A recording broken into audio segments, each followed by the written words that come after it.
Bismillahirrahmanirrahim. Assalamualaikum warahmatullahi wabarakatuh. Saya Muhammad Adi Hanif bin Kadir daripada Diploma Pendidikan Islam semester 3.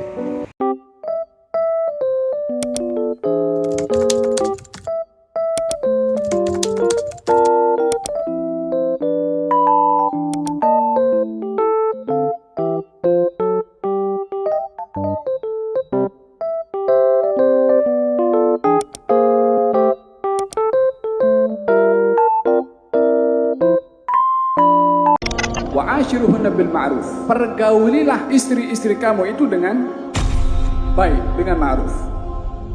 Kalau kamu tidak suka, apa yang berlaku kalau tidak suka kepada istrinya? Kasih balik rumahnya? Ceraikan, talak 10? Bukankah kes sekarang dekat mahkamah itu entah menumpuk kes cerai itu? Dan amat dikesali yang banyak kes perceraian adalah berada pada orang Islam. Sementara Al-Quran berusaha dengan pelbagai macam ayat untuk membina sebuah rumah tangga yang harmoni. Allah cerita panjang lebar berkenaan dengan kehidupan rumah tangga, tapi orang Islam yang banyak menghadapi permasalahan keruntuhan di dalam rumah tangga. Bukankah sepatutnya mereka itu berpandukan kepada ayat-ayat yang dituliskan oleh Allah, difirmankan dalam Al-Quran untuk menjaga rumah tangga mereka? Bukankah sepatutnya mereka yang lebih dinampak menjadi contoh kepada bukan Islam di dalam membina rumah tangga, karena Al-Quran membina kepada rumah tangga mereka? Tapi ramai orang Islam dalam masalah perkahwinan hanya tahu mengucapkan saya terima. Kamu ambil perempuan itu sebagai istri, amanah dari Allah. Dikatakan amanah daripada Allah, walaupun yang menikahkan perempuan itu adalah walinya, mungkin bapaknya atau sesiapa saja, atau mungkin wali hakim. Pernikahan itu yang dilangsungkan oleh wali di situ, baik ayahnya atau sesiapa sahaja yang berhak untuk menjadi wali. Penyerahan amanah dari Allah kepada ayahnya diserahkan kepada orang yang bertanggung jawab. Dalam hal ini lelaki yang menerima perempuan untuk menjadikan istri, dia telah menerima amanah daripada Allah dan dia bertanggung jawab kepada Allah Subhanahu wa taala. Bukan hanya di dalam memberi nafkah makan dan minum ataupun nafkah batin, tetapi nafkah tarbiyah, pendidikan untuk menjadi seorang wanita salihah. Jangan hanya mampu memberikan nafkah untuk dia melakukan apa saja daripada kenikmatan keduniaan tanpa diperhatikan salatnya atau hijabnya, tanpa diperhatikan dengan siapa bergaul, dengan siapa keluar, dengan siapa makan, dengan siapa minum. Dan dalam hal ini Allah Subhanahu wa taala memberikan nama kepada ikatan akad hubungan suami istri ini, wa akhadna minkum mitsaqan ghalidha. Sudah diambil daripada kamu mitsaqan, satu janji dan sumpah, ghalidha, yang berat. InsyaAllah pada hari ini saya akan membicarakan tentang permasalahan rumah tangga, solusi dan kesan. Tetapi sebelum memasuki tajuk itu, saya akan memberi tahu apa itu maksud perkahwinan. Mesti semua tertanya-tanya, apa itu maksud perkahwinan? Perkahwinan ialah akad yang menggunakan lafaz akad nikah atau bahasa-bahasa lain yang memberi makna nikah, yang menghalalkan lelaki dan perempuan melakukan persetubuhan mengikut syarak. Terdapat beberapa masalah rumah tangga yang sering berlaku, antaranya ialah masalah kewangan. Aspek kewangan adalah perkara yang penting apabila telah mendirikan rumah tangga. Jika sesebuah pasangan itu terlalu boros, seperti menggunakan wang untuk membeli perkara yang tidak berfaedah, ini akan menjadikan pasangan itu perlu berusaha lebih keras untuk mencari kewangan yang lebih utuh. Masalah kewangan ini juga boleh berlaku jika pasangan itu tidak membuat perancangan awal sebelum mendirikan rumah tangga. Yang kedua pula ialah kurang mendapat perhatian daripada pasangan. Ini akan menyebabkan pasangan, tidak kira isteri atau suami, akan berasa sedih dan terabai. Contohnya, suami terlalu sibuk untuk menyiapkan kerjanya sehingga tidak memberikan perhatian kepada isterinya.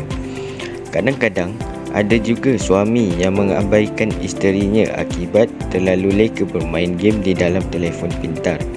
Ini kerana setiap pasangan memerlukan perhatian yang lebih daripada orang yang disayanginya.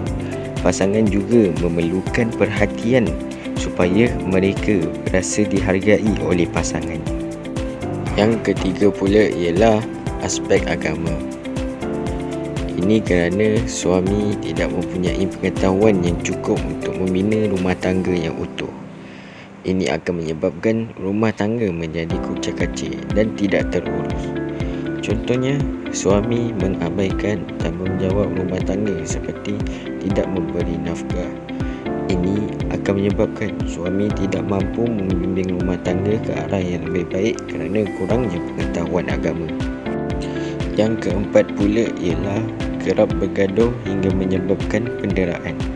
Perkara ini kita sering terlihat sama ada di televisyen maupun media sosial. Kebanyakan suami yang melakukan keganasan kepada isteri kerana suami adalah seorang yang panas baran. Tetapi ada juga berita tentang isteri memukul suaminya kerana suaminya tidak memberi apa yang diingininya seperti kereta mewah, rumah mewah, hiasan diri dan lain-lain lagi. Perkara ini boleh membawa kepada penceraian kerana tidak menemui jalan keluar yang terbaik. Yang terakhir adalah campur tangan orang ketiga. Campur tangan orang ketiga ini boleh terdiri daripada keluarga sendiri, keluarga mertua ataupun orang luar. Namun demikian, mertua yang biasanya masuk campur dalam urusan rumah tangga. Kadang-kala mertua mencampuri urusan rumah tangga anaknya secara negatif. Contohnya adalah menghasut dalam hal-hal tertentu yang boleh menyebabkan berlakunya salah faham antara suami dan isteri. Setiap permasalahan rumah tangga pasti ada solusinya. Terdapat solusi bagi permasalahan rumah tangga. Antara solusinya ialah saling meminta maaf antara satu sama lain. Cara ini dilihat paling mudah kerana dapat meredakan perasaan pasangan. Apabila mempunyai masalah, kadang-kadang masalah tersebut secara tidak langsung mungkin telah menggores hati atau perasaan pasangan. Oleh itu, pasangan perlu minta maaf jika terdapat salah faham atau lain-lainnya. Ini menyebabkan hubungan dapat diperbaiki. Yang kedua pula ialah memahami antara satu sama lain. Perkara ini perlu dilakukan agar dapat mengenal antara satu sama lain. Contohnya, memahami perasaan pasangan dengan lebih mendalam lagi. Ini secara tidak langsung, pasangan akan menghormati antara satu sama lain. Ini adalah peluang untuk melangkah ke arah yang lebih baik. Yang ketiga pula adalah mempercayai pasangan. Kepercayaan memainkan peranan yang penting dalam kehidupan. Ini kerana kepercayaan amat berkait rapat dengan kesejahteraan dan kesihatan seseorang. Tanpa adanya hubungan saling mempercayai pasangan, ini akan melemahkan lagi hubungan antara suami dan isteri. Sekiranya pasangan memberikan kepercayaan yang tinggi, maka ini dapat memberikan kesan positif dalam hubungan rumah tangga. Oleh itu, pasangan tidak akan mudah terpengaruh dengan perkara negatif yang diperkatakan oleh individu lain. Yang terakhir adalah komunikasi yang baik. Jika berlaku salah faham, pasangan perlu duduk dan berbincang antara satu sama lain. Cara ini memberi ruang kepada pasangan untuk mendengar segala luahan hati atau perasaan yang dipendam. Masalah tidak akan selesai dengan sendirinya tanpa ada usaha antara pasangan. Segala permasalahan perlu diselesaikan dengan komunikasi yang baik agar masalah selesai dan pasangan berasa tenang dan saling percaya antara satu sama lain. Perkara terakhir yang akan saya bincangkan adalah kesan kepada rumah tangga.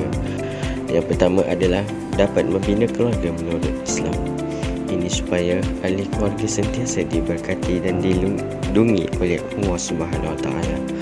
Ketua keluarga perlu menekankan aspek keagamaan di dalam kekeluargaan seperti solat awal waktu, solat berjemaah, mengaji dan lain-lain lagi. Ini akan menyebabkan akhlak seseorang itu bertambah menjadi lebih baik. Yang kedua pula adalah keluarga menjadi lebih bahagia. Ibu bapa memainkan peranan yang penting dalam melahirkan anak-anak yang berakhlak mulia dan berilmu. Keluarga yang bahagia dapat mengelakkan pergaduhan yang teruk. Kesan yang terakhir ialah dapat mengelakkan kes perceraian. Ini akan menyebabkan kes perceraian menurun dari tahun ke tahun. Ini boleh dilakukan dengan mengelakkan diri daripada dikawal emosi. Tuntasnya, permasalahan rumah tangga boleh diselesaikan tanpa berlakunya perceraian. Ini kerana setiap masalah rumah tangga ada jalan penyelesaiannya. Dengan adanya penyelesaian ini, maka keluarga yang bahagia dapat dibentuk. Ini supaya generasi yang akan datang menjadi seorang insan yang berguna serta mempunyai akhlak yang mulia hasil daripada didikan ibu bapa mereka. Itu sahaja daripada saya. Yang baik datang daripada Allah dan yang buruk datang daripada saya. Assalamualaikum warahmatullahi wabarakatuh. Semoga kita berjumpa lagi.